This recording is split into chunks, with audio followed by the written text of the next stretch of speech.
Greetings and happy International Women's Day. Welcome to our panel, Empowering and Elevating Women in the Workplace. My name is Aja Castillo, and I'll be the moderator for today's session. Thank you all so much for being here and sharing this space with us. For the next hour, we invite you to join us as we focus on specific ways to elevate women, including the importance of identifying leaders early, establishing mentorship and sponsorship programs, and what it means to be a good ally. While this event is sponsored by Rotary International and may call on specific examples from our organization, we know this conversation applies well beyond the Rotary. Joining me today are three accomplished people who are doing amazing things in the gender equity space. They'll be sharing their experience with equity in the workplace and the organizations they belong to. Join me and welcome me, Angela. Angela is a member of the Rotary Club of North Chicago and a two-term past club president. Angela currently serves as an assistant governor and district membership chair. She's a motivational speaker, community navigator, and advocate for veterans. In fact, Angela has been featured in multiple magazines and 2 films about her work with veterans. She's a trainer for Rotary events, but also co-presents workshops helping people deal with post-traumatic stress and moral injury. Angela is committing to making sure that people feel welcomed, heard, and valued in all aspects of the work she does. Fun fact about Angela, she enjoys sports, including shooting, archery, and bocce ball. Join me in welcoming Manju. Manju is a current district governor who has had and continues to make a significant impact on women and girls in her region and throughout Rotary. Here's just a few ways Manju has empowered women in her region. She's mentored women entrepreneurs, motivated girls through the Rotary Youth Leadership Awards, helped young women find jobs by organizing a job fair, and taught these very groups the important practical skills to become digitally, legally, and financially literate. Because of Manju's dedication to advancing women, we are proud to announce that she has been awarded the Sylvia Whitlock Leadership Award for 2023-24. This award honors one Rotary member each year who has actively worked to advance women in Rotary. It is named for the first female Rotary Club president who went on to lead change for women around the world through Rotary. Congratulations, Manju. And last but certainly not least, join me in welcoming Anderson. Anderson is an advocate for LGBTQ+ racial and gender equality and disability rights, and he's a leader in diversity, equity, and inclusion in South America. Andrew was one of 6 Rotary members honored as People of Action Champions of Inclusion in 2023. Congratulations, Andrew.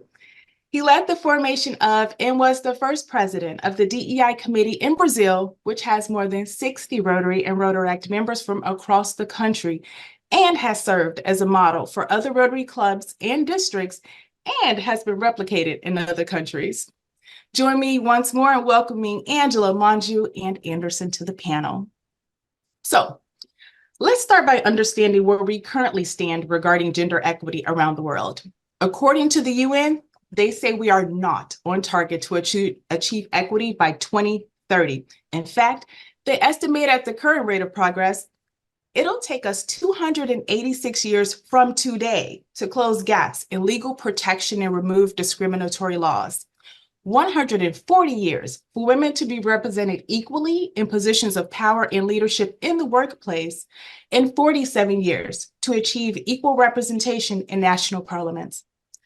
Take a few seconds and let that sink in. A lot of this important gender equity change won't happen in many of our lifetimes. Angela, Manju, Anderson, let's talk about why we are making more progress in the gender equity space. Angela, can I start with you? What are your thoughts on that? Absolutely. There are still some people in leadership positions that hinder diversity, equity, and inclusion for people. And that has a negative effect on all organizations because it creates a gap in the available talents that are there. Appreciate that. Thank you. Manju, I think maybe it would be good for us to define empowerment. I think that's a key piece of this gender equity work. Can you define empowerment for us?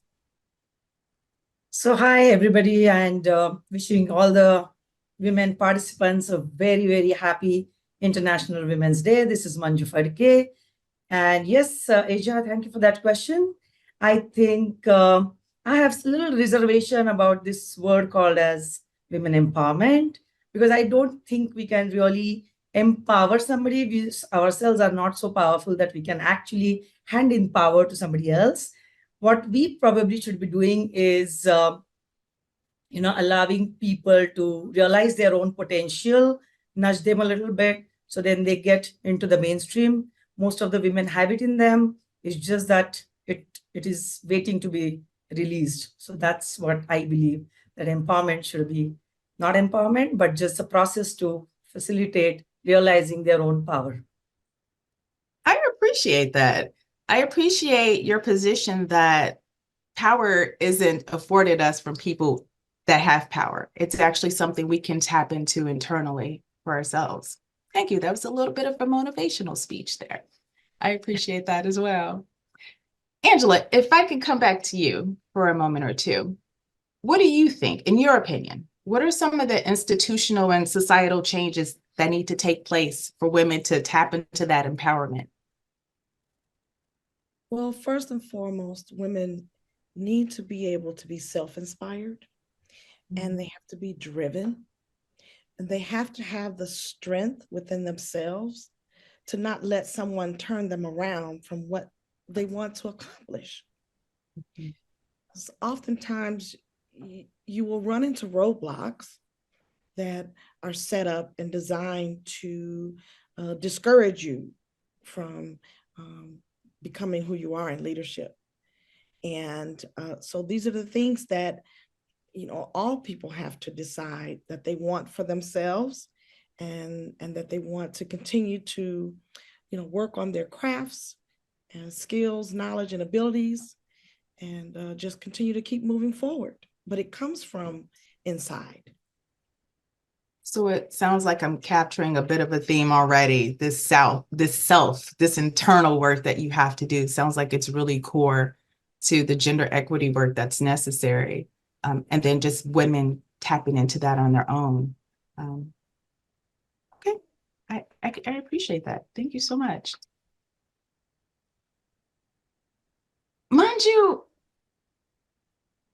we hear often the terms gender equity, gender equality. Sometimes they're used interchangeably. Sometimes they're used to refer to very different things.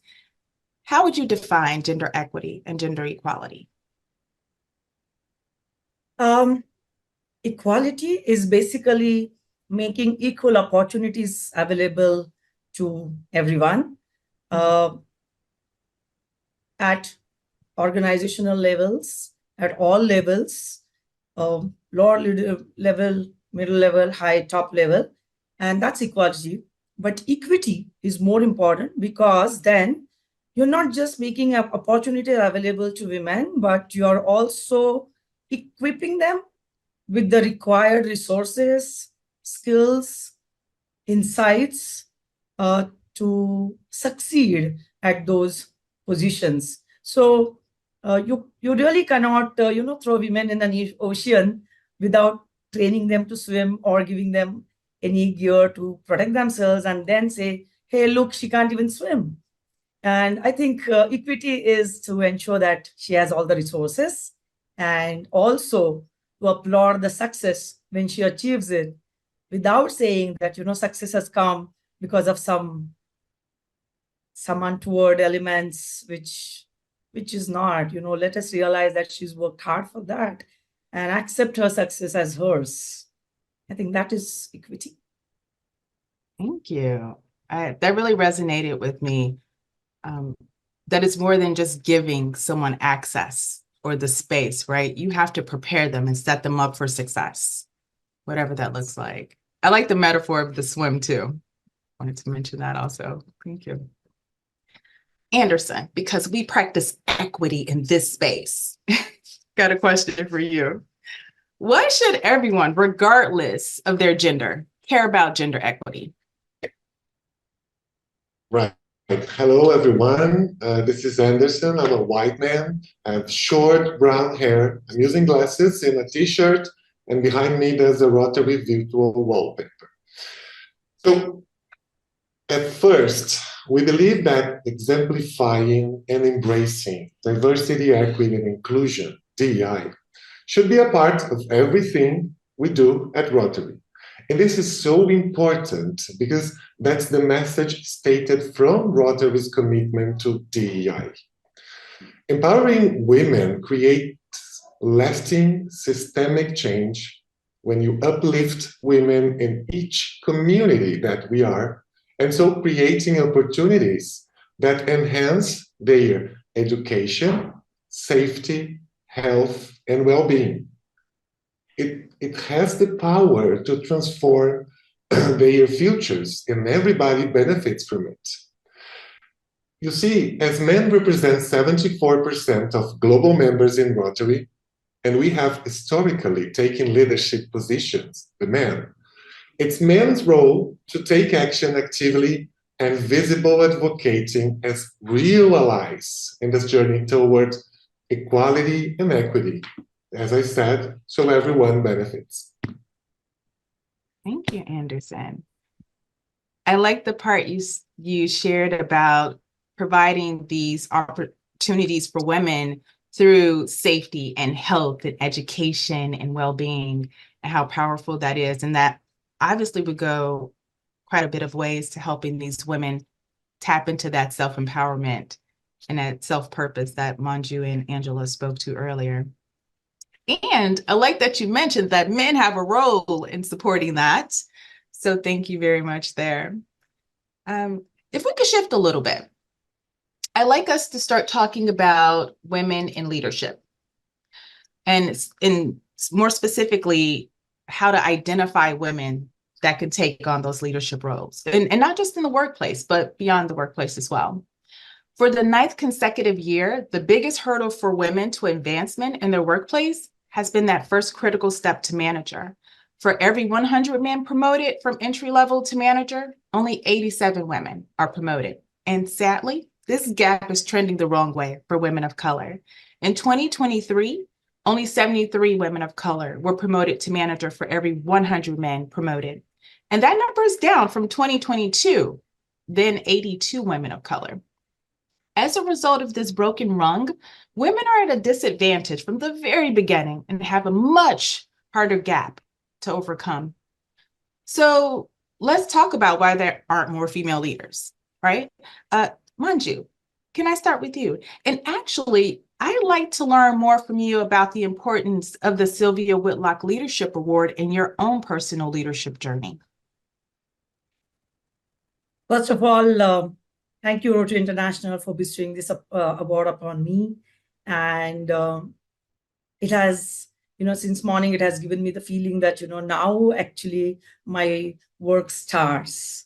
And, now it's more responsibility on me to ensure that more women come up in the mainstream of leadership. I think, as I said earlier, we need to be facilitating getting the potential out. And I think it's more responsibility now on me to do that. I would also want to bring to the notice that, women leadership is something like child learning a bicycle or child learning to ride a bicycle. And some children will learn the bicycle on their own and just announce, hey, I know how to ride a bicycle. But there will be some children to whom you'll have to sit them down and tell them that, it's going to be a good ride and you're going to enjoy your life once you learn to ride a cycle. You can go with your friends, have fun, and so on and so forth.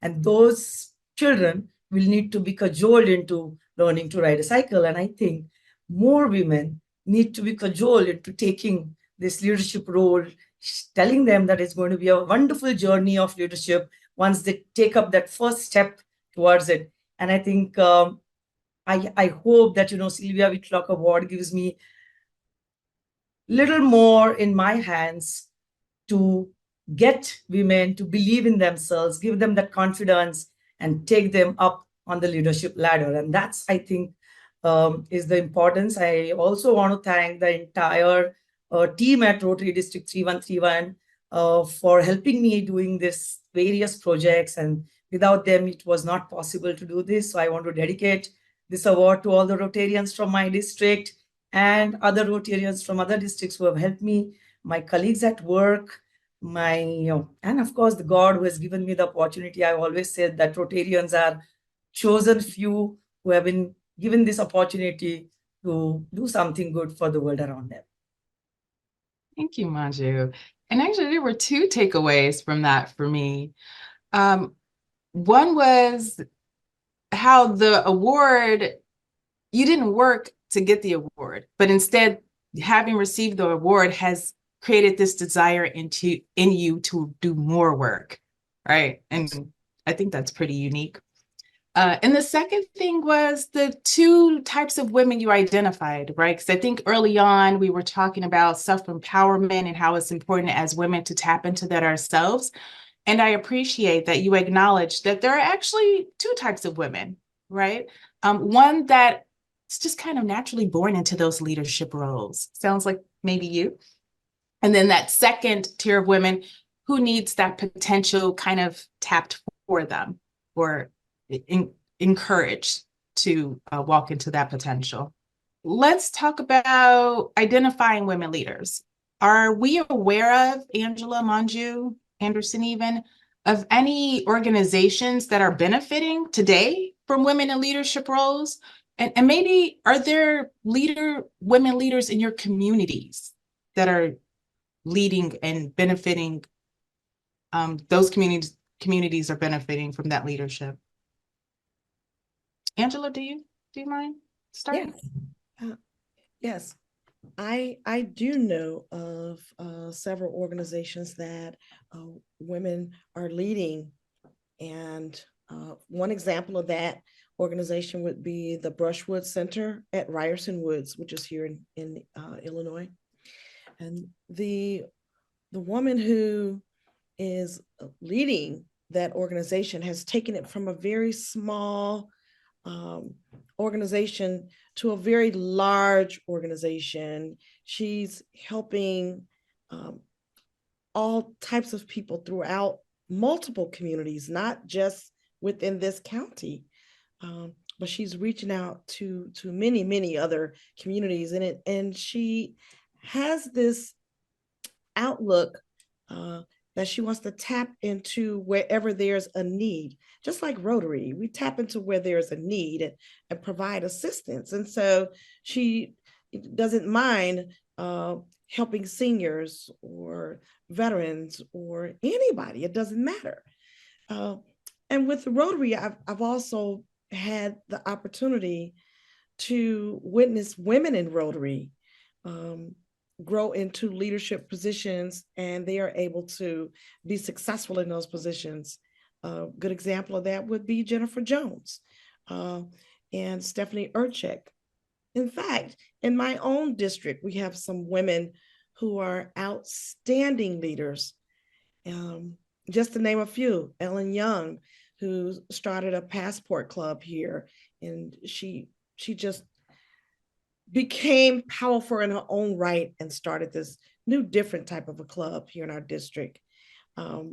Suzanne Gibson was a past district governor, did a tremendous job as a district governor. And I watch these women in their roles, and I applaud them for the work that they do.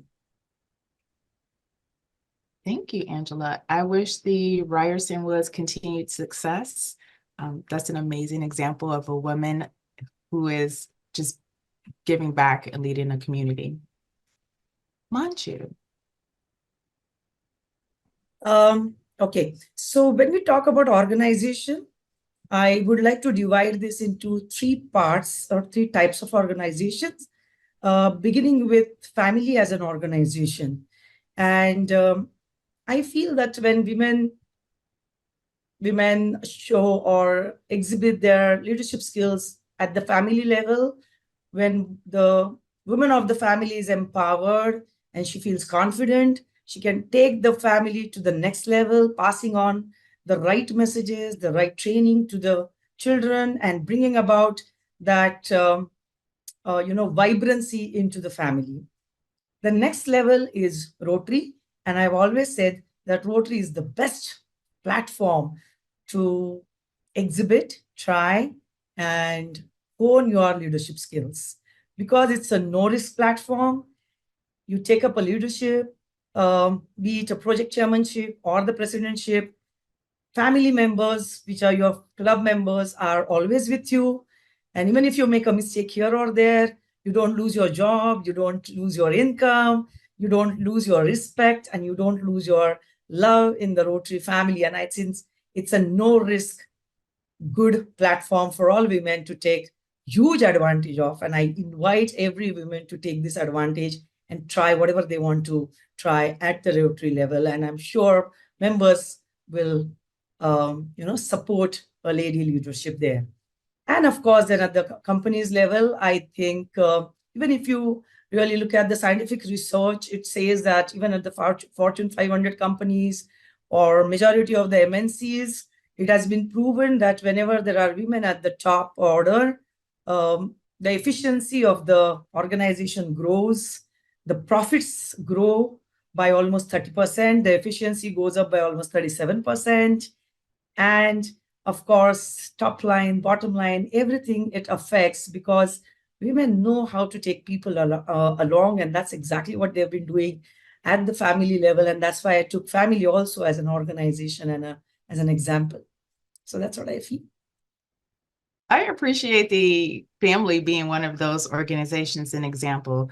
Having been a homemaker myself for 9 years and trying to come back into the workplace and meeting with those challenges of, oh, there's such a gap in employment and you're no longer, you haven't been honing those skills, like project managers, meetings and events, logistics, admin, just to name a few things that women do as a homemaker. So to your point, Manju, I think those are exemplary qualities in a leader.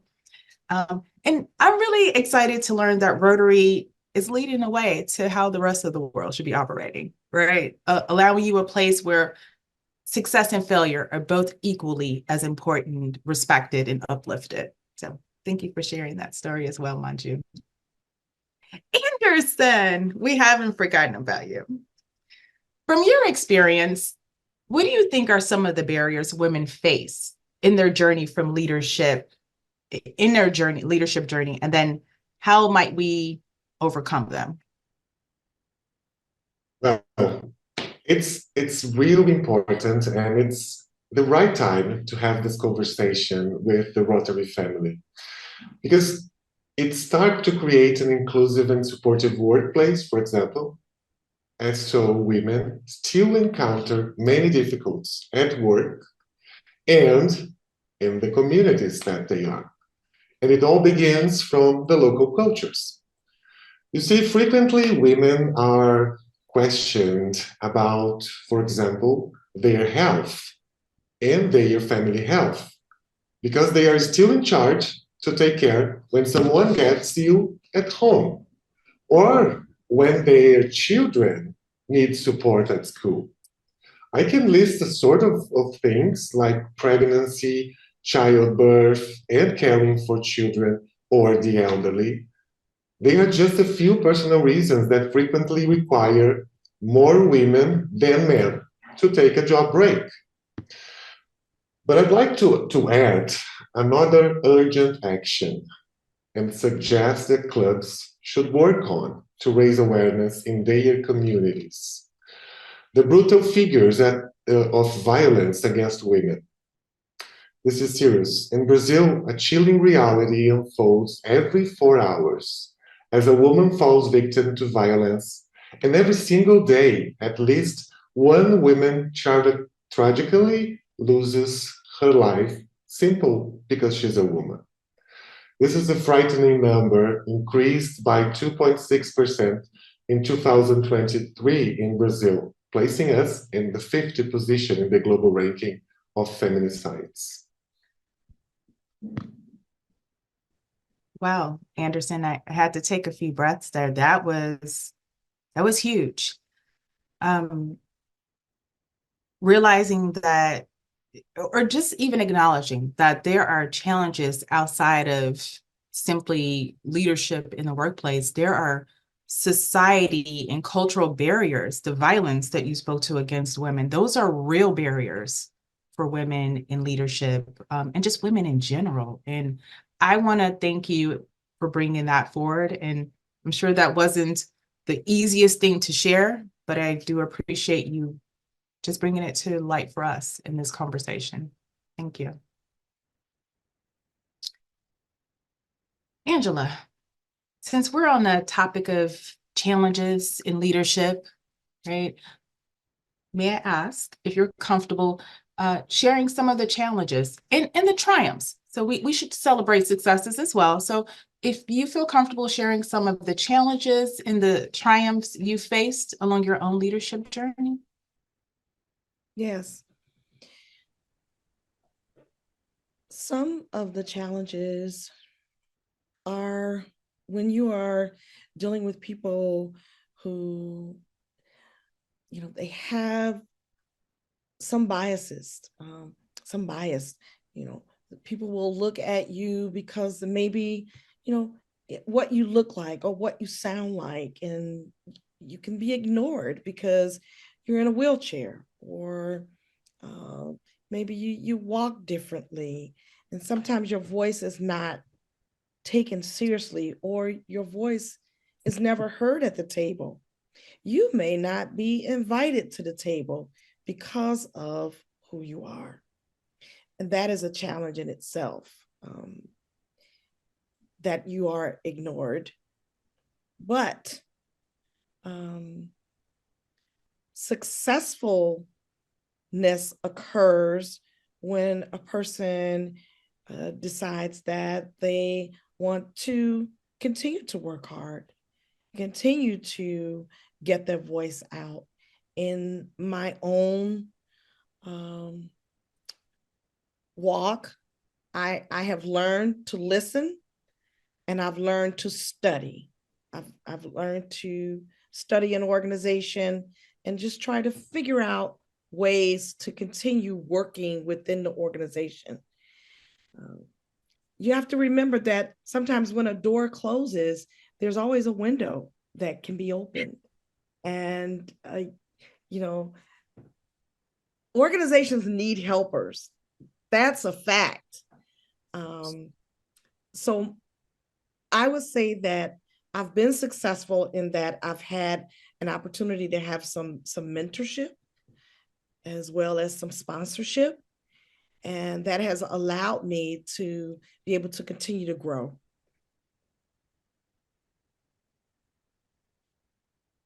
Thank you, Angela. I like that you said when a door closes, there's always a window. I am using that in something in the future. Thank you for sharing those personal tidbits from your own journey there. You mentioned mentorship and sponsorship, and those are two very specific ways to identify and support women in their leadership journey. Typically, mentors share knowledge and provide guidance and support, whereas sponsors are advocates for professional advancement within an organization. Finding an advocate, especially someone well-positioned within the organization, can help high potential women and leaders of color get much deserved access and visibility.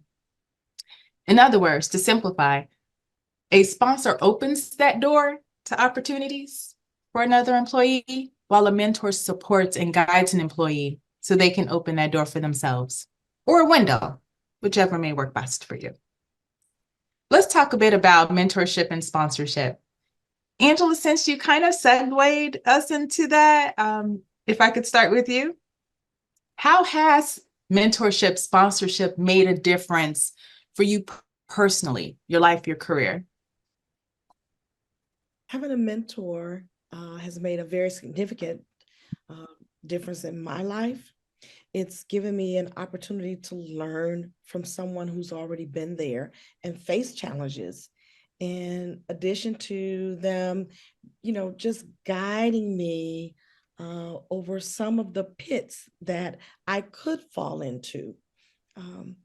Having a mentor has really been a great experience for me. And in having a mentor, I have become a mentor to help other people who are facing some of the same challenges that I have faced and continue to face. So I'm linking something here, and let me know if I'm on the right track. A little earlier, we talked about self-empowerment, tapping into what you have internally. And then Manju spoke about one tier of women who can do that naturally, right? She also mentioned a second tier of women that kind of need that support to tap into those reserves of that potential within themselves.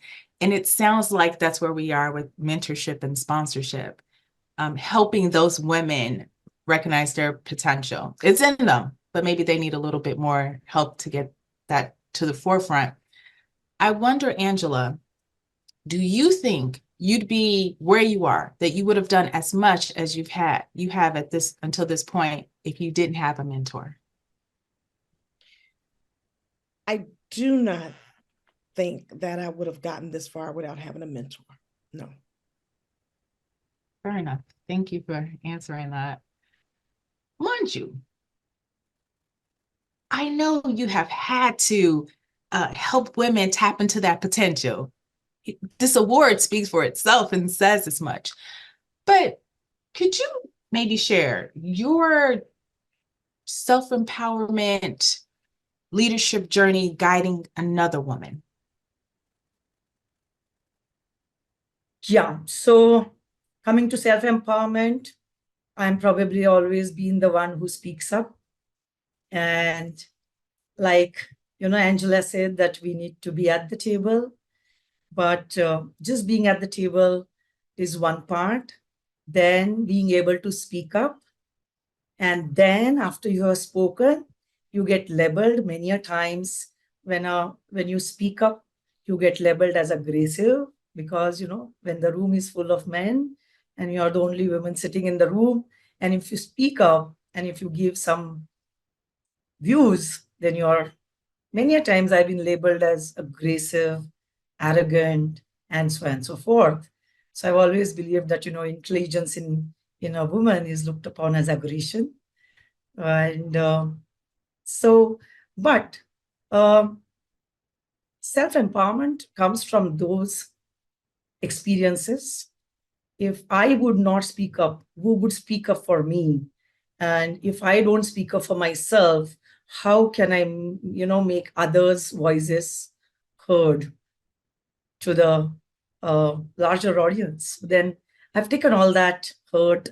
It hurts when people label you, but I've taken all that hurt in stride. As you grow, as you mature, you learn to take it all in stride and be calm and ensure that you are heard and so are the other women heard. And I think, it's a good experience. It's been good experience to inspire yourself and then probably become an inspiration to others. And it's a long journey, and I've enjoyed every bit of it. Awesome. We're so thankful and grateful that you've embraced that journey. And there are so many women that have benefited from it. I like the aggressive part. And there's a very distinct difference between assertive and aggressive. And I think sometimes women are often told, to your point in your own experiences, that speaking up is aggression. And really it's not, right? It's being assertive. And I think we need to be very clear in defining what those two things are and noticing and recognizing that they're different. Thank you. Anderson, I feel like I always come over to you last. I'm so sorry. It's not on purpose, I promise. But how do you think we can enable more widespread public acceptance of women in positions of power or leadership, even without government and societal buy-in? Now let's talk a little bit this historical man script leadership and try to suggest some actions, some real actions for the day by day supporting women. First of all, I think asking questions like, why and how are very important. And also recognize that you have an impact in every space that you occupy. Secondly, to those that identify not allowing women to take leadership position, this is not difficult to have men as prominent in leadership position, although it's essential more male allies. I mean, more actively visible advocating for women and gender equality. And I wrote 4 steps so everyone can work easily and decenter men's spotlight, exemplifying to other men the different ways of being. So acknowledge your own power and privilege as a man, and not as a performative or a heroic male leadership. 2, step back so others can step forward, promoting gender parity in leadership position. 3, this is a model, like modeling different ways of being. And 4, this is all about another way to exemplify DEI and allyship. You listen, you question the how and why, you stop hate speech, and you inspire by leadership for the future. Thank you, Anderson. I like the step back so others can step forward. Another one I'll be using somewhere in the near future. Hope you don't mind. You make it sound so easy. Have to do is just recognize the contributions of women. You don't lose your power by stepping back and allowing them some space, a little time in the spotlight, from your mouth to all the men's ears. Mind you, Angela, what roles do Rotary play in mentoring and sponsorship? I know we spoke a little earlier about Rotary being a great place to take risk and fail, and the family aspect of it there. But how can we expand on that? How can we take organizations and really model what true mentorship and sponsorship is? And maybe if there's some examples you can pull from your own organizations or groups, maybe like, what was the problem? What steps did you take to resolve it? How do you know you were successful?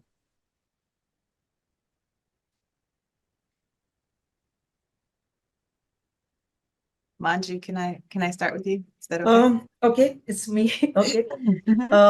So first of all, let me say thank you to all the participants. I'm reading all the wonderful messages they are sending, and it's kind of motivating us more and more to be in this webinar. So thank you all the participants for those messages. As I said earlier on, that Rotary is a very risk-free kind of a platform. And if all the leaders who are already in the leadership position realize this and open up more position to women, I think, they need not really worry about, sometimes what happens is like, let us say district governors or, higher leaders want performing team and those who have already performed in their teams. I would rather say take some risk, because there is a complete machinery and a fallback mechanism available in Rotary. And if you allow women to take more positions, I'm sure they will be able to exhibit, more efficient ways of working. Let me give you an example that, when you take a presidentship of a Rotary Club, even a simple homemaker who has never worked in any company goes on to leading the club so well that, probably people never thought that she could do something like that. And I've seen this happening not once, not twice, but many a times, because as I said, she knows how to handle the family, how to handle the various relationships. She's good in time management. She's good in inventory management. She's good in most of the management skills that, one looks at looks for in a leader. And she's been doing this. So she knows how to take people. And in Rotary, that's the most important thing, that you need to take people along, because you cannot hire and fire. You cannot really punish anybody. The only way to get things done in Rotary is by putting your hand on the shoulders of the people and saying, let's do this together. And I think women are very good in doing that. So I would appeal to all the leaders to become the mentors and the sponsors by opening more positions in Rotary for women. And of course, giving them all the resources required, ensure that there is a fallback mechanism. But I'm sure most women won't need that fallback mechanism. And I think Rotary can play a huge role in facilitation of experiencing on, or getting that potential out from the women. Thank you. Thank you. In my experience, I have been called aggressive, but I would say that I'm more assertive. I can be aggressive, but there's no need to be aggressive. When you have a vision and you have a job to do, you want to get that job done, and it takes everyone to help with getting a job done. So when you are called aggressive, or when I've been called aggressive, I simply say we have to get this job done, and we do the job. In my first year of presidency of my club, I was called aggressive, but we were able to get about 24, 26 service projects done during the first year of COVID. And those jobs, every single one of those jobs were a necessity. And they needed to be done. But sometimes people don't like to change. They don't like to change. Oh, we've always done it this way. And they don't want to do anything different. But what I will say is that if we look at people for the skills and the talents and abilities that they have, when you see someone that's willing to work and they have skills, use them, help them, give them a helping hand. If they may not know how to do the job exactly the way it should be done, but that's why you have leadership, to help guide them so that they can become better leaders. It's a process. Is it everything? Yeah, it's a process. But I feel that in any organization, including Rotary, there should be respect for all people. For all people. Don't just look at a person a certain way because, maybe they're different than you. We all have skills, talents that we bring to the table. And they should never be ignored, but they should be treasured, and they should be utilized in the right way. It sounds like, Angela, you and Manju are pretty much on the same page there. Rotary can continue to benefit from bringing in women and allowing them positions of authority, and then supporting them and helping them navigate those really sometimes tricky spaces. We're coming up on time, but Anderson, you spoke earlier about allyship, about men being allies, and I'd like to hear from you. What should we know about being a good ally? What should we be doing? What does a good ally look like? Allyship, first of all, allyship, you look for as it is a verb, not a noun. It needs action. It perpetuates autonomy and not dependence. And a lot of people misinterpret the meaning of allyship, equating it with the archetype that I mentioned before, the rescuing warrior. This is not being an allyship. Acting with just nice behavior isn't being an ally also. You should instead, as I suggested, ask more questions. on how and why. And it's beautiful to say that you don't have to suppose about anyone. So we need to listen proactively and identify where and when the support is needed. Basically, this is the way. I like that. So often we want to, it comes sometimes from a really good place, right? We want to help and we see a need, but we don't stop, as you're suggesting, Anderson, to walk in curiosity. What's really going on? What is the actual need? How can I support that? And it's not a hero complex. I appreciate it. Thank you for that. All right, let's make our way over to some of our attendee questions. Some of these were submitted in advance. Some of them came in during the webinar. Reminder, you can use the Q&A function to submit any questions you may have now. Manju, this looks like a good one for you, if I can give you this one. How could one go about establishing a mentorship program?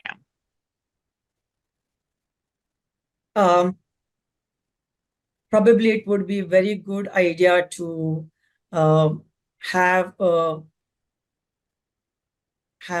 committee in place, probably have action plan in place at, as I said, at any organizational level. And most of the companies, Fortune 500 organizations and other organizations are already started doing that. And I think it's time that Rotary also does it. And I think past RI President Jennifer Jones has started this DEI concept, and we're working very, very hard to get that across to all the clubs and all the Rotarians, and look for the talent.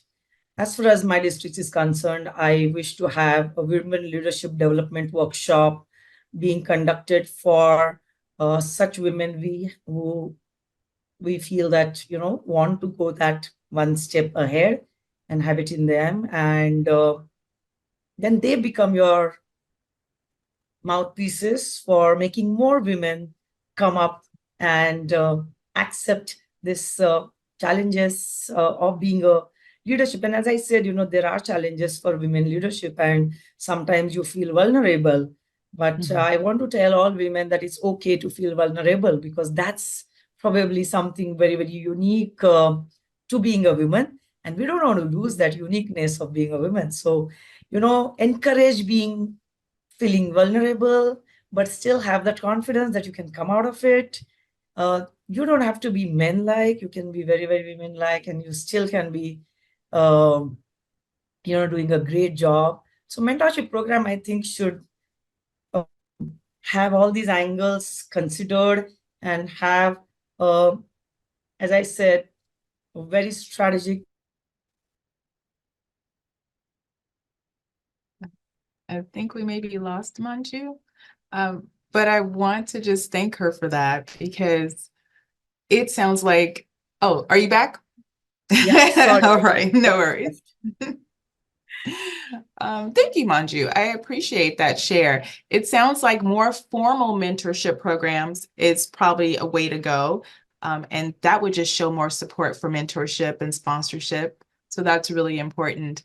And it also sounds like you should add motivational speaker to your list of accomplishments, because I was feeling very motivated in my vulnerability in that moment. Thank you so much.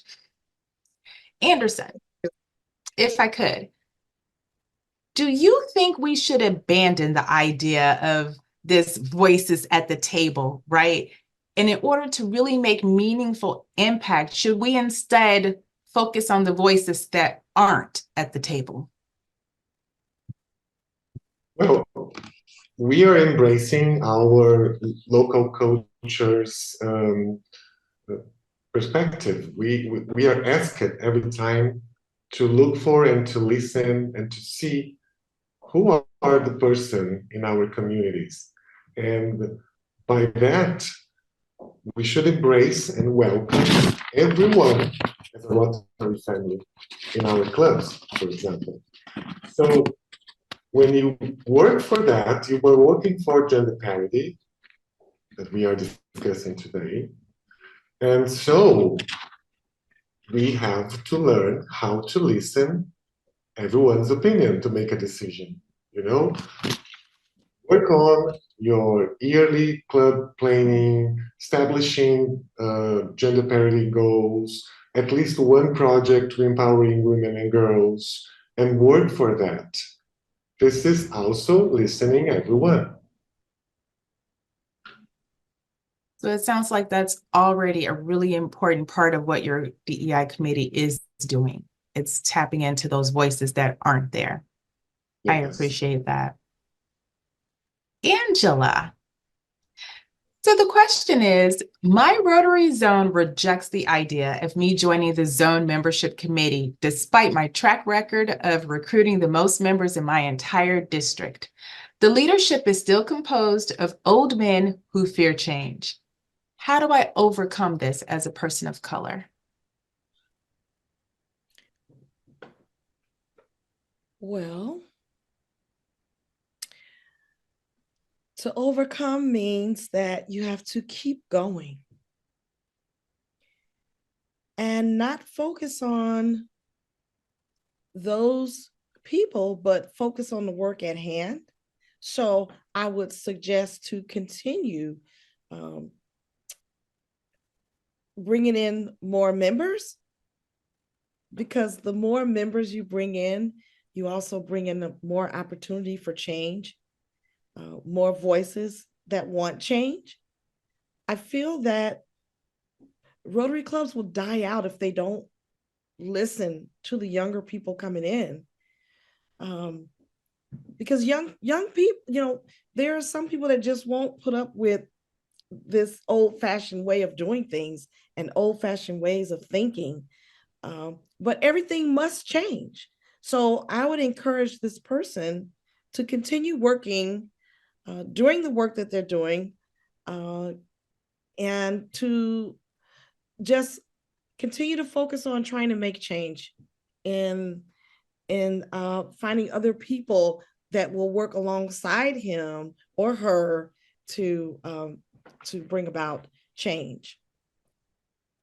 That really resonated with me there. I really like the part of, in order to overcome, you have to keep going.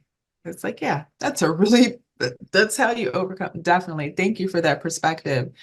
And I also gathered, and I'm not sure if this is where you were going, but for me, as I heard you speak, I'm thinking focus less energy on trying to change the unchangeable, like those people stuck in the old way of thinking, and move forward with what those things you can change, right? And that's bringing in that new membership, the new way of doing things. Good stuff. Thank you. Manju, hello. What advice would you give women leaders in an organization that's male dominated? Simple. Make it less male dominated by getting more women there up with you. And I've always said that, you know, it's lonely at the top, so get more company. That's so simple. And I'll like to share an example here.